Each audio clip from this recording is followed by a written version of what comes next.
Hi, I'm Perry, and you're listening to The Beauty Brains.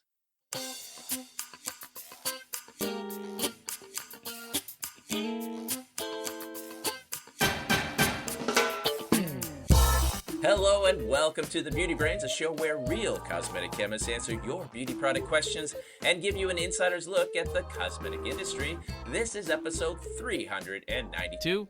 I'm your host, Perry Romanowski, and with me today is Valerie George. Hello, Valerie. Hi, Perry. Valerie, we got a big show today. On the show today, we're going to be answering questions including, can you highlight your hair after getting a kenalog injection? Is protein overload a real thing? Can witch hazel prevent or get rid of acne? Is Alastin Skin Nectar beneficial? And how do you deal with razor burn? But first, a little chit chat. Valerie, I was just, before I left on my trip, I forgot to mention that there was an event with my cats.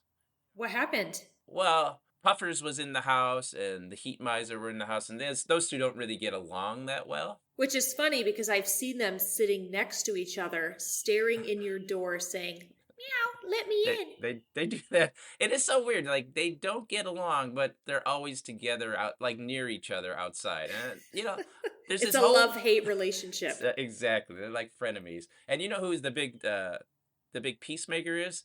Benito. The cat who was stuck in the wall. Oh yeah. He'll rub against the Heat Miser. He rubs against Puffers. They're all pass. So he's like the glue. Anyway, so the two of them are in my house, and they start getting into a bit of a cat fussle, and then they start going at it.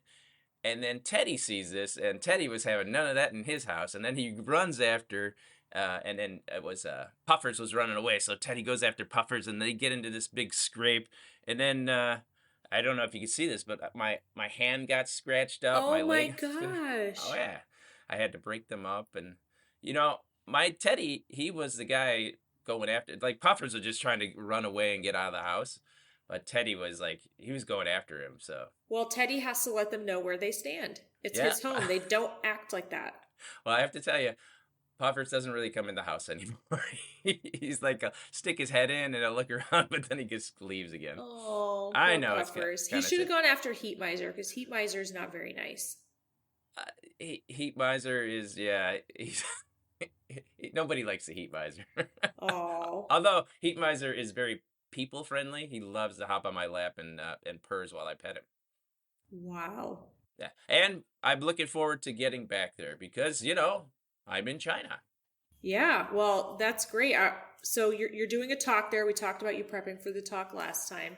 Yeah. It'd be neat to go there one day.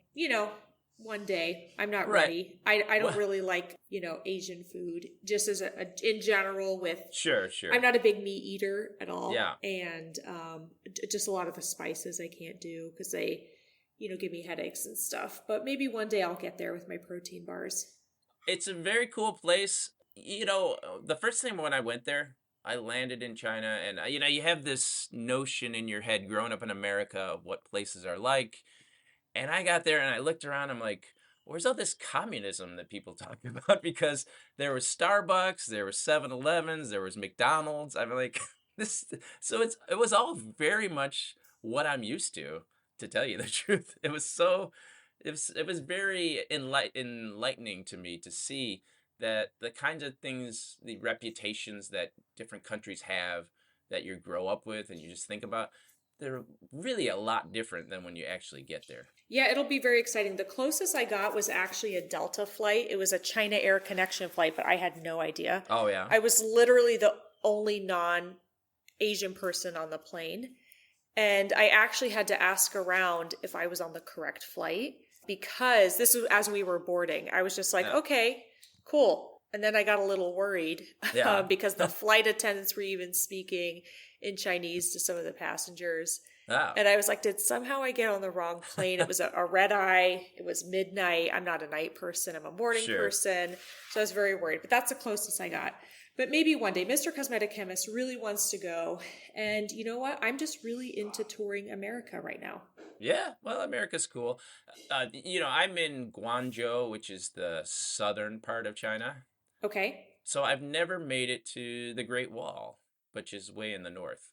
See, I feel like I would like the north only Yeah. because I feel like the south would be humid. Is it humid there? Yeah. Yeah, that's not it's for me humid. also. It's humid. But it's a very, very cool place. All right, are we ready to head on to some beauty news? Let's do it.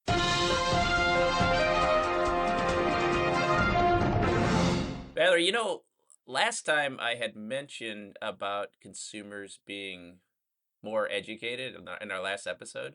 Well, yes, you did. And I think that is a very wide statement. Yes. Well, I saw this article in Cosmetics Design. It says skincare sales surge on Amazon as consumers' trust and ingredient awareness grows.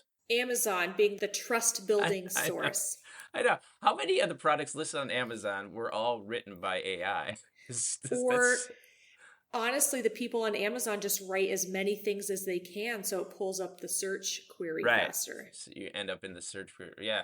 So I thought that was it's very interesting that this is the conclusion that they came to. But to me, I just think it's a function more of the way that the internet works, and I would say online sales people are certainly more ready to buy skincare and personal care products online than they ever were before. I remember when I was in industry, the internet and internet sales were just kind of picking up, and our marketing people and our sales people kind of were ignoring it because they're like, nobody's gonna buy online very much. And Yeah. our focus was always on Target and Walmart and Walgreens and that kind of thing. But I think people have just found that buying online is so much more convenient, and people are sort of used to stuff getting delivered to your house now that it's just Especially within a day or two on Amazon. right. Yes. So I could see that. To me, that explains more of the growth than this consumers being more aware. I don't know. Well, yeah, that's very interesting. I just don't know if I consider Amazon a trustworthy source. The other thing, I use caution with on Amazon is they have a huge influencer program. Anyone can build a little online Amazon Yeah. store where they add all their products to it and they can promote it and get commissions. And so sometimes I'm like, yeah, this is a really cool item that someone said go buy, from Right. their Instagram link or whatever. And, I've gotten a couple of the things and I'm like, oh, that would be really handy. And then you get it and it's like, I don't know. I'm very cautious with Amazon. Right. Right. We are the Skeptical Beauty Podcast. So, well, yeah, I think I bought something from Amazon once, and see, Amazon works. A lot of things listed on Amazon are independent people that are not really associated with Amazon. Amazon is just kind of the middleman there. Yeah. And so when you think you're buying something that's assured by Amazon, but you're really buying is through someone else's website, and you may or may not get the product. Exactly. And especially buying beauty products, like I'd worry that they're tampered with or something. Amazon also doesn't fact check, or maybe they do, but it's so massive, the marketplace, they Yeah. can't really verify what everyone is saying. And Oh, so right. people can say what they want as well. And there's no verification or validation to it. So, I'm not impressed if people are, I'm not surprised, I guess I should say, if people are trusting Amazon just like people trust TikTok, but Right. Right. I wouldn't do it. Or they trust what's that new AI, DeepSeek?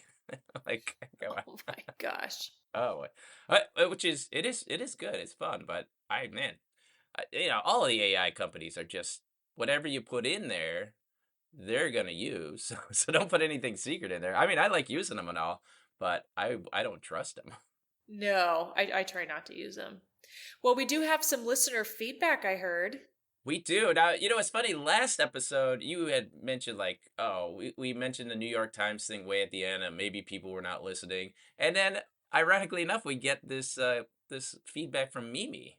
Mimi says, hello, I heard a snippet of Whipped Cream Dreams, which, oh my gosh, by the way, is that the name of the song, Perry? Because that sounds very adult driven. Oh, no. At That the is the name of the song. Yeah. at the end of episode 390 via Spotify, and I would like to hear more. Where can I find this soundtrack? Congratulations on making the New York Times Best Beauty Podcast. Best Mimi. So someone did She listen. did, yes.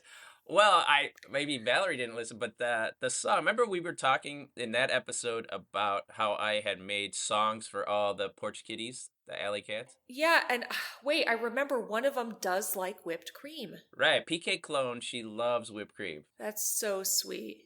and she loves salmon skins. Oh, yeah. Because I'll feed her in the morning, and she eats with all the other cats, and then she'll come up to my deck and stare in the window, waiting for her little whipped cream finish. Yeah, Oh, that is the cutest thing. But she's so she is. skittish, she won't come She in. won't come. And somehow her hair got all messed. Like her hair is like flying around today. I don't I don't know. I'll have to post a picture Maybe of she got her. into a scuffle.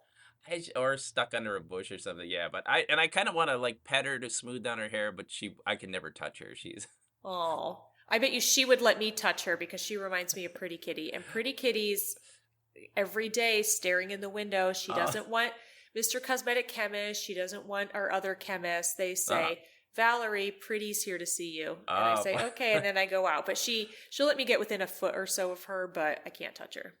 well. Not yet. Well, so anyway, Whipped Cream Dreams was the name of PK Clone's song, and I put that at the end of the show. Unfortunately, a few people have asked me about where they can get on Spotify, but I don't have, the song is just, my song. You know what I'm going to do? I'm going to put together all of the Porch Kitty songs and put it up on Patreon. So if you're a patron, then That's great. you can get all of the Porch Kitty songs, which is like 10 or 11 songs. Oh my goodness. Thank goodness I don't have that many lab kitties. Ugh. And also, I'm not musically apt, so I don't know if I could make songs for them. Well, honestly, I use AI to help me form the lyrics, and then I edit them myself. Well, like what I do is I like type a story about the cat, and I put it in Chat GPT or something like that, and I say, turn this into a song, and so it's very good at doing stuff like that. And then that's the lyrics, and then I put the lyrics in this other one called Suno, which is AI song makers, and it turns it into a song. Can we make a song about Pretty Kitty? Sure, I could make a song about Pretty Kitty. You just got to send me. I'll send you the story. You do that. Speaking of stories, are we ready to answer some questions? We are. Our first question comes to us from Donna. She says, hello, I have alopecia areata that had responded well to kenalog injections. I've had good hair regrowth in most areas. Is it okay to highlight my hair since very little of the hair coloring would end up on the scalp and is mostly just on the hair strands? Thank you, Donna. Well, that's really great. I'm glad the kenalog injections have worked for you, Donna. Do you know what those are, Perry? No, I don't. What is kenalog injections? What do we It's got here? basically an allergy injection that's used to as like an alternative use used to treat alopecia areata. Oh, Not everyone responds to it, but basically alopecia areata can be caused because your immune system is attacking like different patches of hair follicles on your scalp. okay. And these kenalog injections help mitigate your immune response. And so some people respond very successfully. Now, the only thing, I hesitate to say it would be fine. Yeah. Only because sometimes people do get hair coloring or hair color or hair lightener on the scalp. Right. And so even though the injections are an internal process, you can have thinner skin, more sensitivity with this. And so one, I would talk to your doctor about it. And two, I would tell your hair colorist absolutely like try to avoid the scalp. And then maybe they could also do a coloring technique or a lightening technique called balayage, where they don't actually put the color on by the roots where your skin is. They actually do it a little bit down away from the scalp to create a more blended look. It actually grows out more easily as well. So you don't have to go get it touched up every 4 to 6 weeks or whatever. So I would consider that. But yeah, just use caution.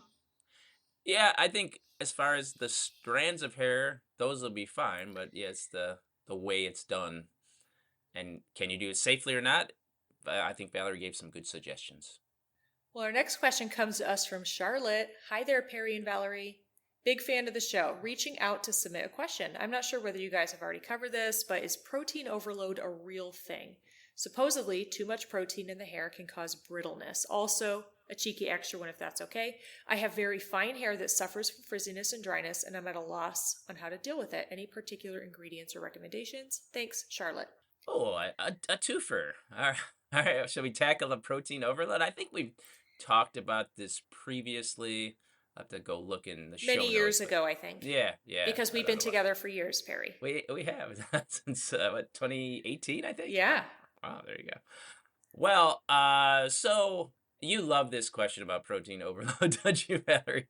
You also love this question. And this I is do too. another example where Perry and I we disagree on things. We agree to agree and agree to disagree. Yeah, exactly. So my thought on this protein overload thing is it's not really a thing because I don't think the proteins in your hair care products will do much because they're just getting rinsed out. Now, a lot of people disagree with me on that, but Uh-huh. I come to my conclusion based on that, just based on my own experiments and stuff that I've done working with hydrolyzed proteins and such.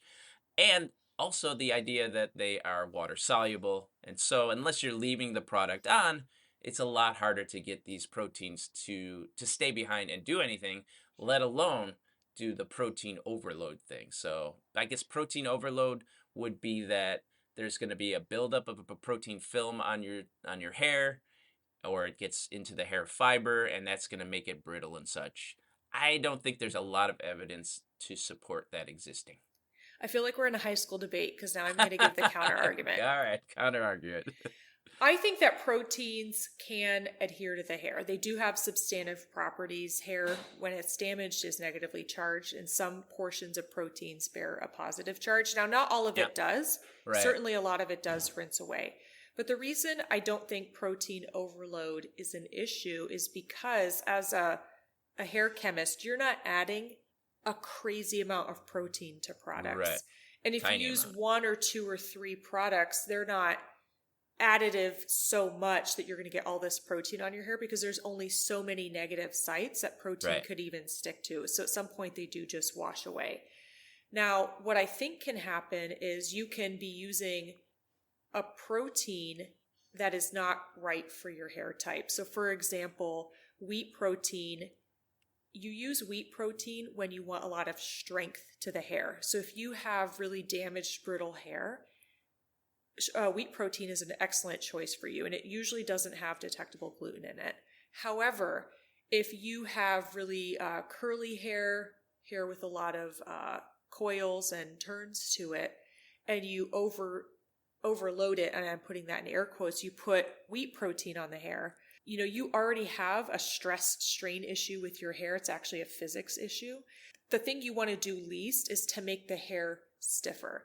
However, other proteins like soy protein, pea protein, they're a little bit more of a flexible protein film.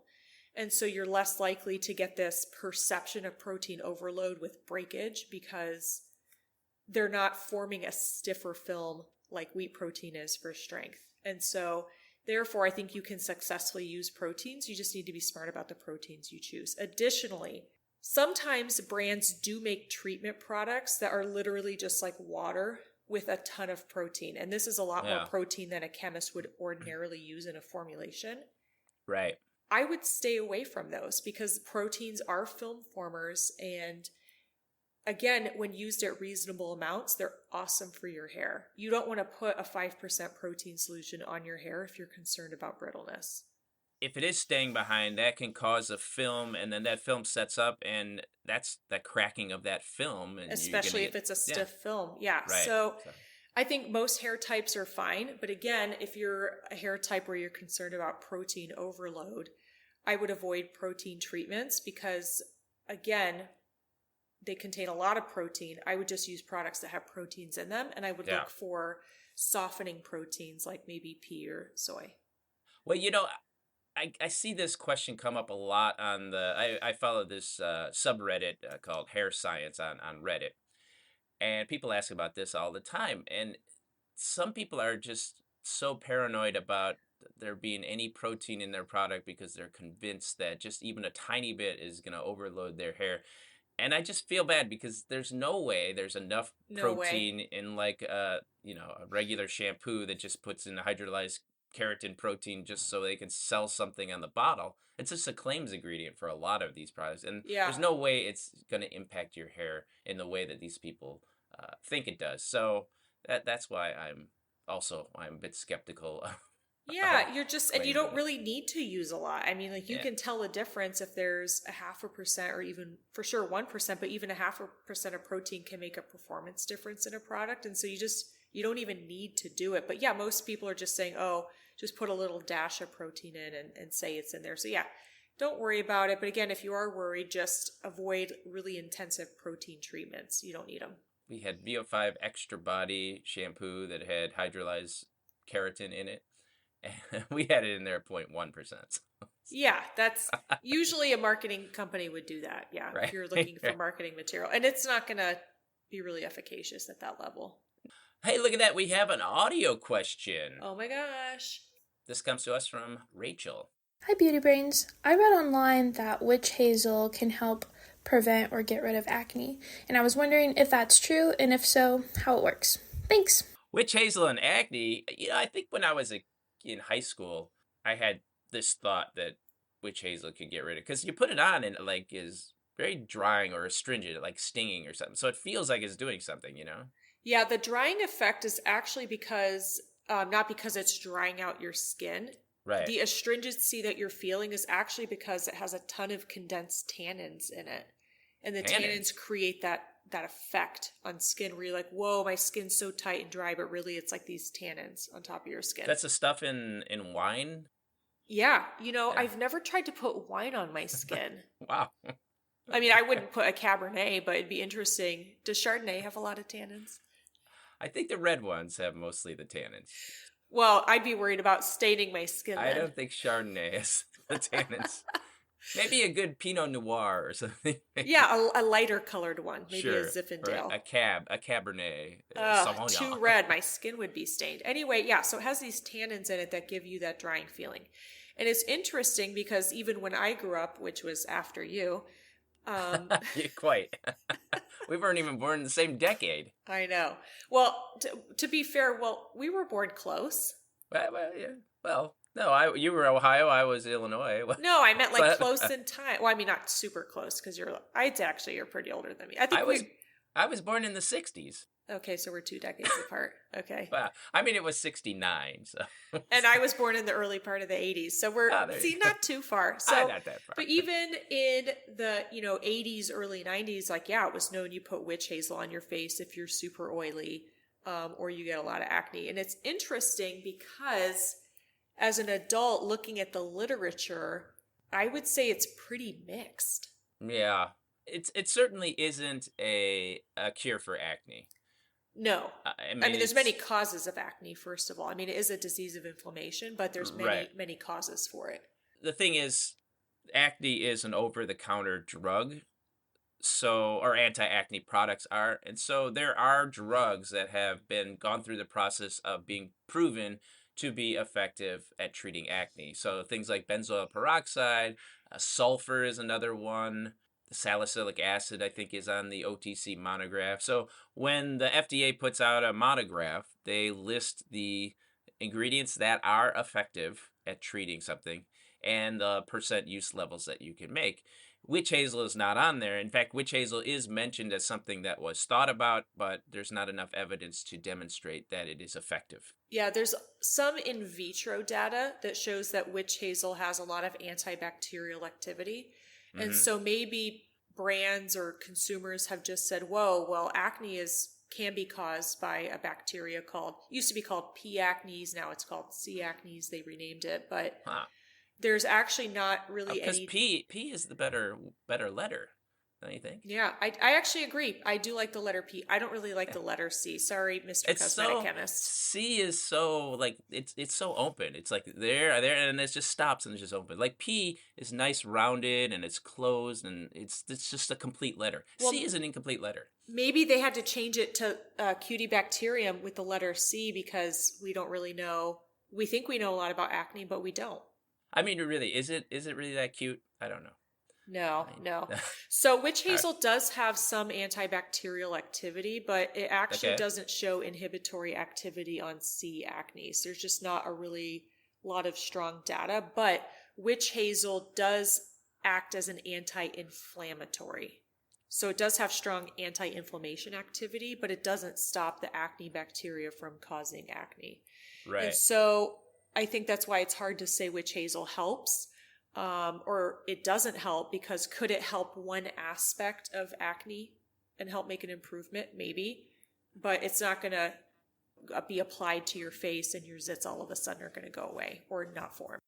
Right. It's not going to get rid of it. Could it prevent it? I suppose if it was antibacterial, you could think of theoretically there's some rationale that it could, but there's no evidence that it does. But if you like it, it's a great addition to your routine. If you like the smell of it, good for you. Wait, that mean you don't like the smell of it? It's just It's a bit much.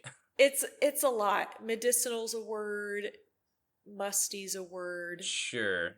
drying is a word. Do you prefer it over tea tree oil?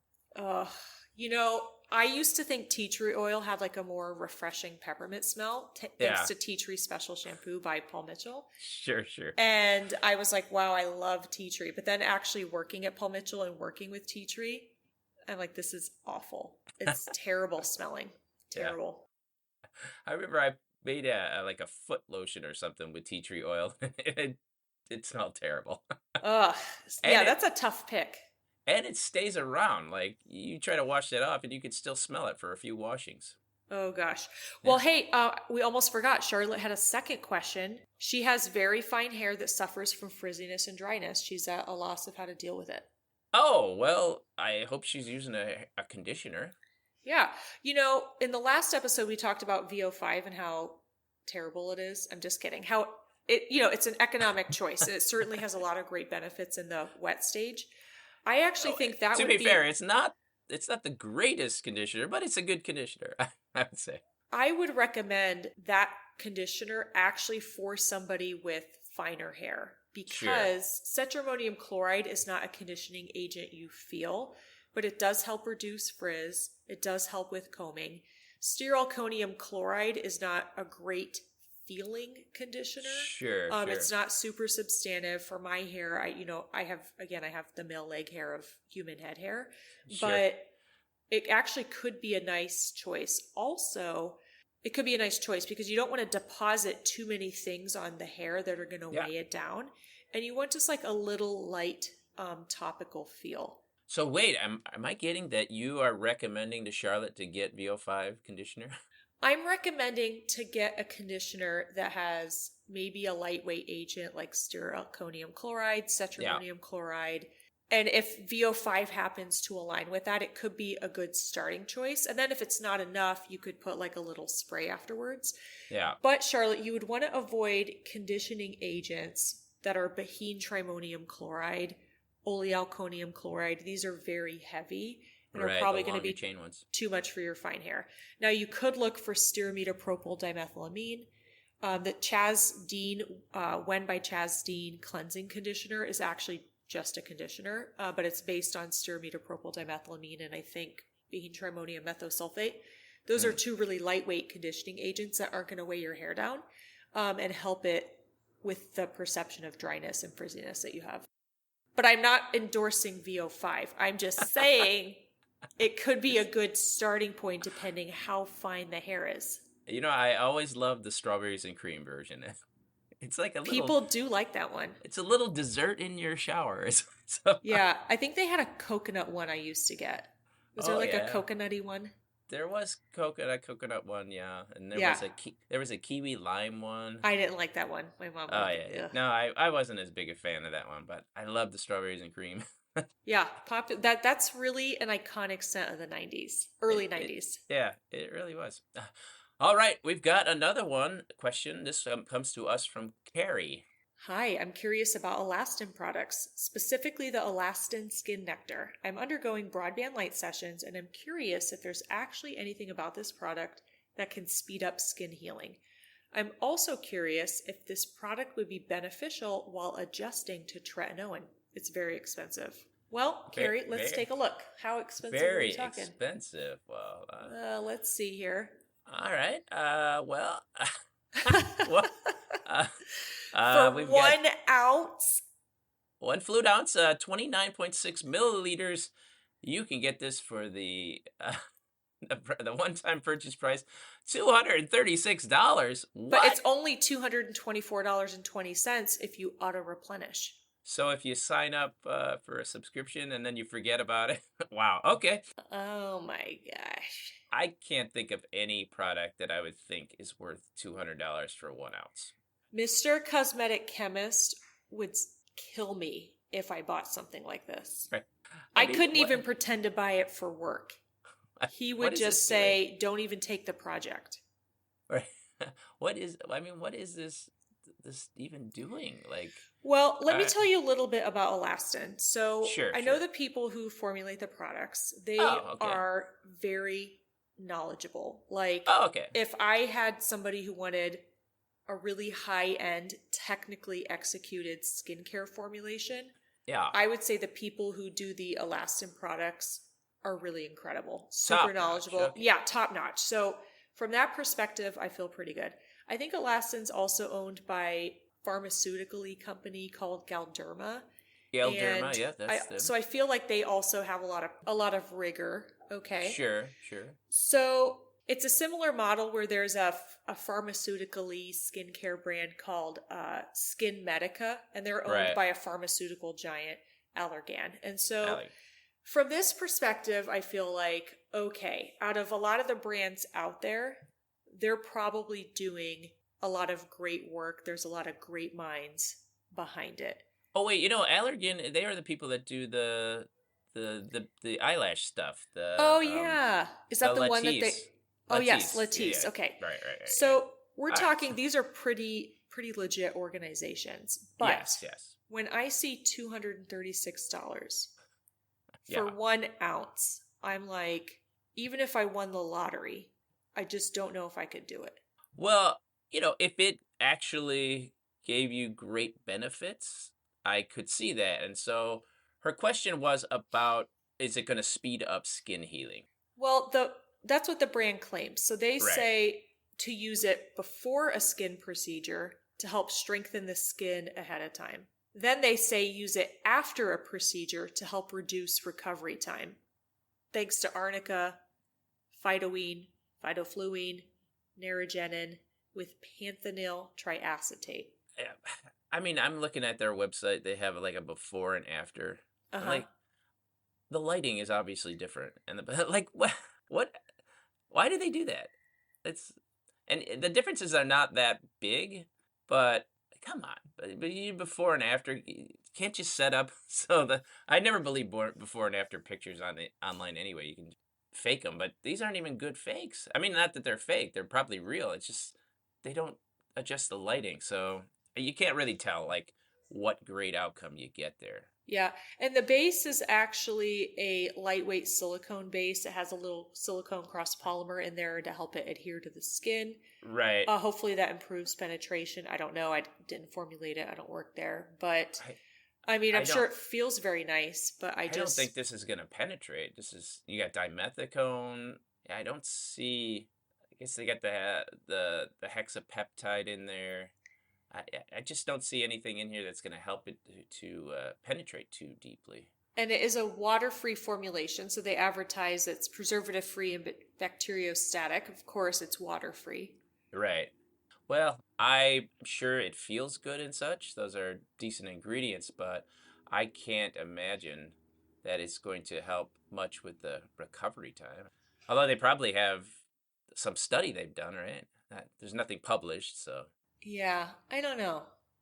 It's also one of those claims that you can make, which would be hard to say, oh, it did not speed up my recovery, right? Yeah, and it honestly doesn't even say it. I mean, it says it helps reduce recovery time, hard to prove. But then the real claim they make is it's designed to complement these procedures. Ah, right. So I don't know. I mean, the real way to test would be to only do it on half your face. Right. And then That get would the be the best. procedure. Right. And it is telling that they don't have that done. Because they could have done before and after where they treated half face and did it, but they don't have that.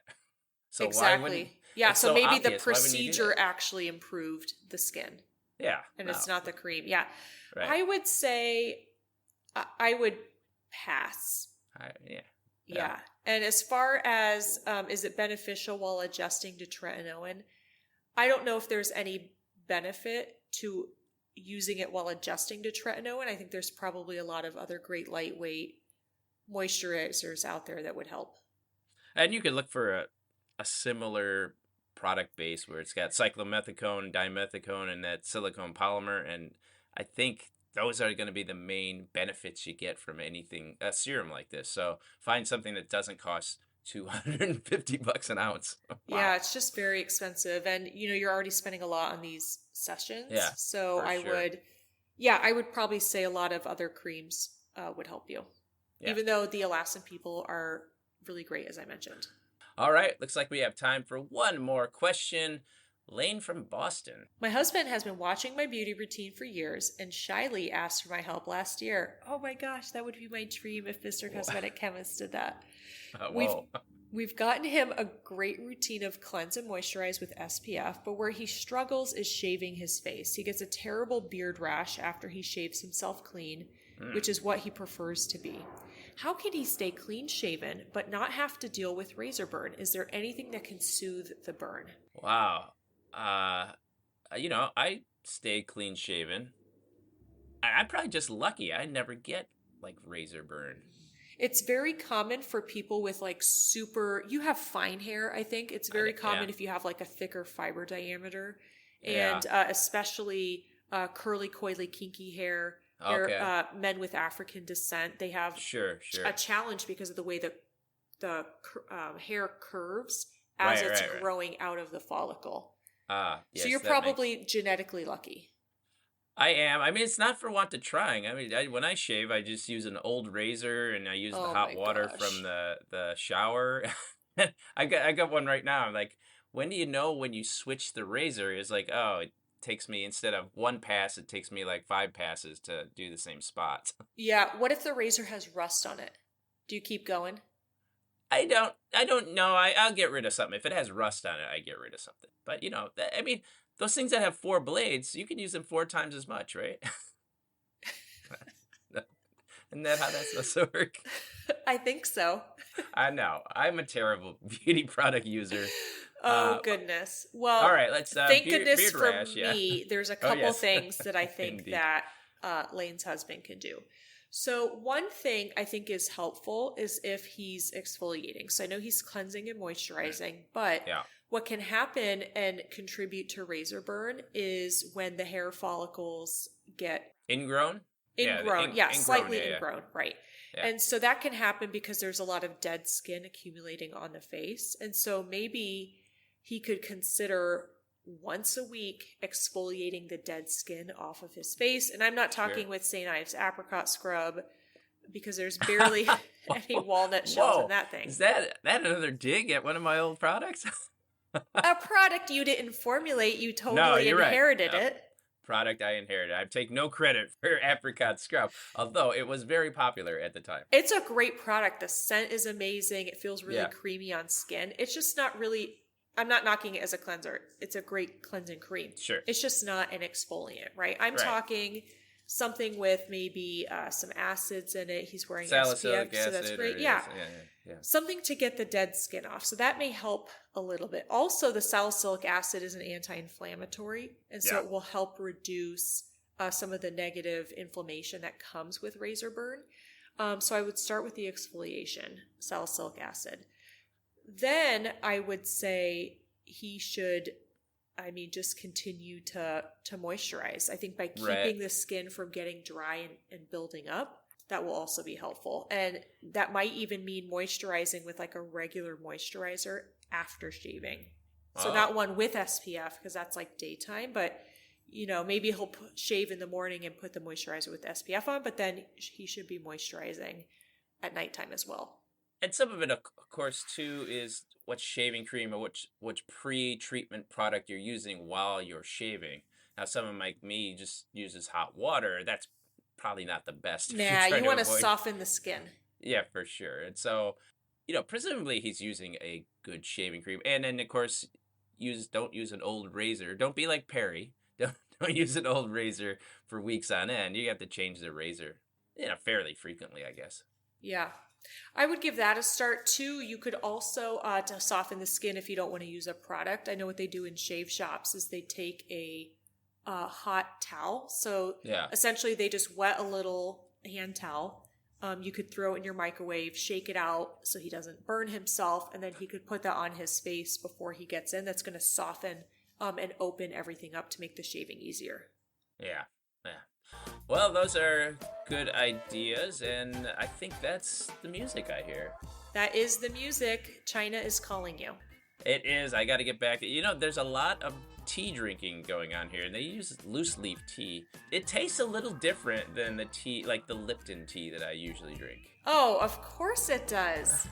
I mean, it's good. It takes a little you get used to stuff, and when it changes a little bit, even if it's better, it's just different. It takes a little getting used to. I do love tea, so maybe that's something I would enjoy over there. Yes, well, there's lots of tea here in China. Well, speaking of tea, thanks for listening, even though that's a th sound. Sure, I get it. We're going to work on our transitions. Yes, hey, if you get a chance, can you head on over to the Apple Podcast and leave us a review? Or also Spotify, we get comments there. So we always love to see what people have to say. That's also going to help other people find the show and ensure we have a full docket of beauty questions to answer. And if you have a question, just record it on your smartphone and email it to thebeautybrains@gmail.com. Or you could just use the form in the show notes of this episode. We really love other people's voices on the show, real humans, not this AI stuff. So please, please, please send in your questions. We love your voice. That's right. I once did AI experimenting in voices and was resoundingly criticized for that. So not by me, but by the listeners of the podcast. Yeah, well, you're wearing a fan. But that's okay. Hey, the Beauty Brains are on Patreon. If you appreciate that we don't have a slew of commercials and we can say whatever we want about any brands because we're not taking money from them, well then, that's only because of our patrons who support us. It takes a little bit of money to run this show and a lot of our time, but we do love doing it, so we'll keep doing it. And if you want to support what we do, head over to patreon.com/thebeautybrains and subscribe at any level. You get a transcript of the show. Now you're going to get access to the Porch Kitty album. Wow. And soon to be featuring Pretty Kitty Stash and maybe Mother Patches. That's right. Oh, Mother Patches, that's new. And you also get a higher priority to your question. So if you send us a question through Patreon, we're going to answer it. Also, don't forget to follow us on our various social media accounts. On Instagram, we're at thebeautybrains2018. On X, we're at thebeautybrains. On Bluesky, we're at thebeautybrains. We have a Facebook page and a TikTok. Well, that sounds like a lot of social media, and we are out there. Sometimes we're more active than others. Sometimes. Well, thanks again for listening, everyone. And remember, be brainy about your beauty. Thanks, everyone.